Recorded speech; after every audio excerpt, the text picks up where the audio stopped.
नमस्कार दोस्तों, स्वागत है आपका हमारे YouTube चैनल एग्जाम बेस में। आज हम बात करेंगे रेलवे 2018 में पूछे गए साइंस के कुछ इम्पोर्टेंट क्वेश्चंस। तो चलते हैं अपने पहले क्वेश्चन की ओर। एक लेंस की फोकल लंबाई 50 सेंटीमीटर है, इसका पावर कितना होगा? तो पावर निकालने का एक फॉर्मूला होता है P=1/में एफ की वैल्यू हमें दे रखी है, 50 हमें दे रखा है। अगर हम इसे सॉल्व करेंगे तो 0.02 हो जाएगा। अगर हम इसे मीटर में चेंज करेंगे तो ये हो जाएगा हमारा 2 मीटर। 1 मीटर में 1 डायोप्टर होता है, तो 2 मीटर में 2 डायोप्टर, यानी हमारा option number A correct answer हो जाएगा। चलते हैं हम नेक्स्ट क्वेश्चन की ओर। कोशिका विभाजन में वृद्धि करता है, कौन सा हार्मोन है जो कोशिका विभाजन में वृद्धि करता है? तो इसका करेक्ट आंसर हो जाएगा option number C, cytokinin. Cytokinin हमारा करेक्ट आंसर हो जाएगा। साइटोकाइनिन कोशिका विभाजन में वृद्धि करता है, यह आरएनए और प्रोटीन बनाने में सहायक होता है। चलते हैं नेक्स्ट क्वेश्चन की ओर। निम्नलिखित में से कौन सा दर्पण के प्रतिबिंब सतह पर स्थित है? इसका जो करेक्ट आंसर हो जाएगा ऑप्शन नंबर ए, पोल। पोल दर्पण के प्रतिबिंब सतह पर स्थित होता है। उत्तल दर्पण और अवतल दर्पण का मध्य बिंदु ध्रुव कहलाता है, यानी पोल कहलाता है। दोनों ही दर्पण किसी गोले के कटे भाग के होते हैं, अतः उस गोले का केंद्र दर्पण का वक्रता केंद्र कहलाता है। जैसे ये हमारा गोला है, इस गोले का जो केंद्र होगा वो वक्रता केंद्र कहलाएगा। चलते हैं नेक्स्ट क्वेश्चन की ओर। सफ़ेद फास्फोरस को किस में संग्रहित किया जाता है? तो इसका जो करेक्ट आंसर हो जाएगा वो ऑप्शन नंबर ए, पानी, करेक्ट आंसर हो जाएगा। सफ़ेद फास्फोरस को पानी में संग्रहित किया जाता है, क्योंकि इसे प्रकाश में छोड़ने पर धीरे धीरे ये पीला हो जाता है, इस कारण इसे पीला फास्फोरस भी कहते हैं। और जो श्वेत फास्फोरस का जो अणुसूत्र होता है वो P4 होता है। चलते हैं नेक्स्ट क्वेश्चन की ओर। आधुनिक आवर्त सारणी में कौन सी आवर्त में लैंथेनॉइड्स और एक्टेनॉइड्स होते हैं? इसका जो करेक्ट आंसर हो जाएगा गाइस वो हो जाएगा ऑप्शन नंबर सी, 6 और 7। आधुनिक आवर्त सारणी में परमाणु संख्या 57 से लेके 71 तक की जो परमाणु संख्या होते हैं वो हमारे लैंथेनॉइड श्रेणी में आते हैं। और जो 89 से लेके 103 तक की जो परमाणु संख्या होता है वो हमारे एक्टेनॉइड श्रेणी में आते हैं। तो चलते हैं नेक्स्ट क्वेश्चन की ओर। निम्नलिखित में से कौन सी एक क्षार धातु है? इसका जो करेक्ट आंसर हो जाएगा वो ऑप्शन नंबर ए, सोडियम एक करेक्ट आंसर हो जाएगा। सोडियम एक क्षार धातु है और यह सोडियम मुलायम भी होता है और इसे आसानी से चाकू से काटा भी जा सकता है, और यह विद्युत का सुचालक भी होता है। तो चलते हैं नेक्स्ट क्वेश्चन की ओर। निम्नलिखित में से कौन सा प्रभाव विद्युत धारा द्वारा उत्पन्न नहीं होता? तो इसका जो करेक्ट आंसर हो जाएगा वो हो जाएगा ऑप्शन नंबर बी, संकुचन प्रभाव। और बाकी जो तीनों ऑप्शन आपको दिख रहे हैं वो विद्युत धारा चुंबकीय द्वारा उत्पन्न होता है। विद्युत धारा चुंबकीय क्षेत्र उत्पन्न करती है, इसे ही विद्युत का चुंबकीय प्रभाव कहते हैं। चलते हैं नेक्स्ट क्वेश्चन की ओर। किस धातु का उपयोग इलेक्ट्रिक बल्ब के फिलामेंट बनाने के लिए किया जाता है? ये तो कॉमन क्वेश्चन है गाइज, ये क्वेश्चन हर पेपर में रिपीट होता है। इसका जो ऑप्शन नंबर सी हो जाएगा वो हमारा करेक्ट आंसर हो जाएगा। और जो इसका मेल्टिंग पॉइंट होता है वो हमारा 3500 डिग्री सेल्सियस होता है। इसका जो सिंबल होता है वो W होता है। चलते हैं नेक्स्ट क्वेश्चन की ओर। इथेन में प्रत्येक कार्बन परमाणु कितने परमाणु से बंधे होते हैं? इसका जो ऑप्शन हो जाएगा ऑप्शन नंबर बी, 4 परमाणु हो जाएगा। कार्बन आवर्त सारणी के वर्ग 14 का सदस्य है, इसका जो परमाणु संख्या होता है वो 6 होता है।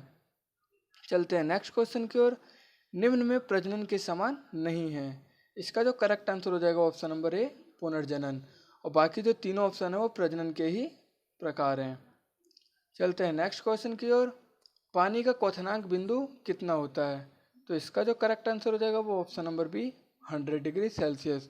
और इसकी जगह अगर आपसे पूछ ले पानी का हिमांक बिंदु कितना होता है, option number C, 0 degree Celsius, ये करेक्ट आंसर हो जाएगा। चलते हैं नेक्स्ट क्वेश्चन की ओर। ऊतक के प्रकार ग्रंथियां बनाते हैं, कौन सा ऊतक का जो प्रकार है वो ग्रंथि बनाता है? तो इसका जो करेक्ट आंसर हो जाएगा ऑप्शन नंबर डी, एपिथेलियल। ऊतकों के अध्ययन को हम हिस्टोलॉजी भी बोलते हैं, ये क्वेश्चन भी कई बार रिपीट हुआ है। चलते हैं नेक्स्ट क्वेश्चन की ओर। एक कंडक्टर का प्रतिरोध सीधे अनुपातिक किसके होता है? ऑप्शन नंबर बी, लंबाई के होता है। और इसमें एक क्वेश्चन और पूछा जाता है, जो प्रतिरोध की एसआई यूनिट है वो क्या होता है, ओम होता है। और इसी से रिलेटेड एक और क्वेश्चन पूछता है, किसी चालक का प्रतिरोध निम्नलिखित बातों का निर्भर करता है।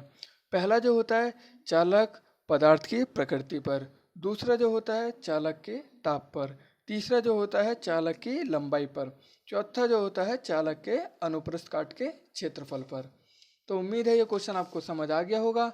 चलते हैं नेक्स्ट क्वेश्चन की ओर। सबसे बाहरी ऑर्बिट में इलेक्ट्रॉन की संख्या एक समान होती है। तो इसका जो करेक्ट आंसर हो जाएगा ऑप्शन नंबर डी, आर्सेनिक और बिस्मथ। ये बिस्मथ है, बिस्मथ Bi इसका सिंबल होता है। चलते हैं नेक्स्ट क्वेश्चन की ओर। कवक कोशिका भित्ति बड़ी जटिल शर्करा से बनी होती है, जिसे हम क्या कहते हैं। इसका जो ऑप्शन नंबर ए हो जाएगा वो करेक्ट आंसर हो जाएगा काइटिन। इससे रिलेटेड एक और क्वेश्चन पूछता है, जो कवक का अध्ययन होता है उसे हम क्या बोलते हैं, माइकोलॉजी कहते हैं। चलते हैं नेक्स्ट क्वेश्चन की ओर। आधुनिक आवर्त सारणी में समान वर्ग के तत्वों में समान होता है, क्या समान होता है, ऑप्शन नंबर ए, संयोजी इलेक्ट्रॉन समान होता है। किसी तत्व के परमाणु के संयोजी इलेक्ट्रॉन द्वारा उस तत्व की वैलेंसी या संयोजकता निर्धारित की जाती है। चलते हैं नेक्स्ट क्वेश्चन की ओर। कौन सा धातु ऑक्साइड एक एम्फोटेरिक ऑक्साइड है या उभयधर्मी ऑक्साइड है। इसका जो करेक्ट आंसर हो जाएगा ऑप्शन नंबर ए, एल्यूमिनियम हो जाएगा। इससे रिलेटेड एक और क्वेश्चन आता है, एल्यूमिनियम ऊष्मा एवं विद्युत का सुचालक भी होता है, यह आघात वर्ध भी होता है, मतलब इसे पीट पीट के हम लंबी चादर के रूप में भी बना सकते हैं। चलते हैं नेक्स्ट क्वेश्चन की ओर। रॉड और कॉन पाए जाते हैं, कहाँ पाए जाते हैं ये, रॉड और कॉन जो हमारी सेल होती है वो आँखों में पाई जाती है।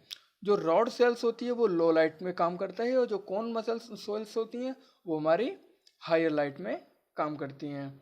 और इससे रिलेटेड एक और क्वेश्चन जो पूछा जाता है, सामान्य व्यक्ति में स्पर्श दूरी की न्यूनतम दूरी क्या होती है, तो वो होती है 25 सेंटीमीटर। चलते हैं नेक्स्ट क्वेश्चन की ओर। संतृप्त हाइड्रोकार्बन को क्या कहते हैं। इसका जो ऑप्शन नंबर सी हो जाएगा वो करेक्ट आंसर हो जाएगा एल्केन। संतृप्त हाइड्रोकार्बन को एल्केन या पैराफिन भी कहते हैं। संतृप्त हाइड्रोकार्बन श्रेणी के सदस्य के जो सामान्य सूत्र होते हैं निकालने के, वो होता है CnH2n प्लस में 2। इससे हम सूचित किए जाते हैं, जहाँ n जो होती है वो कार्बन संख्या को सूचित करता है। चलते हैं नेक्स्ट क्वेश्चन की ओर। अधातुओं में कौन सी चमकदार होती है, तो इसका जो करेक्ट आंसर हो जाएगा वो option number A, iodine correct answer हो जाएगा। और आयोडीन एक ठोस अधातु है। चलते हैं नेक्स्ट क्वेश्चन की ओर। न्यूटन मीटर स्क्वायर पर केजी स्क्वायर की एसआई इकाई क्या है। इसका जो करेक्ट आंसर हो जाएगा वो option number A, correct answer हो जाएगा। चलते हैं नेक्स्ट क्वेश्चन की ओर। प्रकाश सबसे अधिक गति में किस में यात्रा करता है। इसका जो करेक्ट आंसर हो जाएगा वो हो जाएगा ऑप्शन नंबर डी, निर्वात। ये भी कई बार रिपीटेड क्वेश्चन है और रेलवे में कई बार आया हुआ क्वेश्चन है ये। प्रकाश की वेग माध्यम के अपवर्तनांक पर निर्भर करता है, जिस माध्यम का अपवर्तनांक जितना अधिक होता है उसमें प्रकाश की चाल उतनी ही कम होती है। चलते हैं नेक्स्ट क्वेश्चन की ओर। कैल्शियम का परमाणु द्रव्यमान कितना होता है। इसका जो करेक्ट आंसर हो जाएगा वो ऑप्शन नंबर डी, 40। और इसका जो परमाणु संख्या होता है वो होता है 20। चलते हैं नेक्स्ट क्वेश्चन की ओर। कौन सी जीवन प्रक्रिया रासायनिक ऊर्जा को उष्ण ऊर्जा में बदलती है। इसका जो करेक्ट आंसर हो जाएगा वो हो जाएगा ऑप्शन नंबर सी, श्वसन। श्वसन जीवन प्रक्रिया रासायनिक ऊर्जा को उष्ण ऊर्जा में बदलती है। तो आज के ये थे हमारे क्वेश्चंस। कैसा लगा आपको ये सेशन। मिलते हैं अपने नेक्स्ट वीडियो में।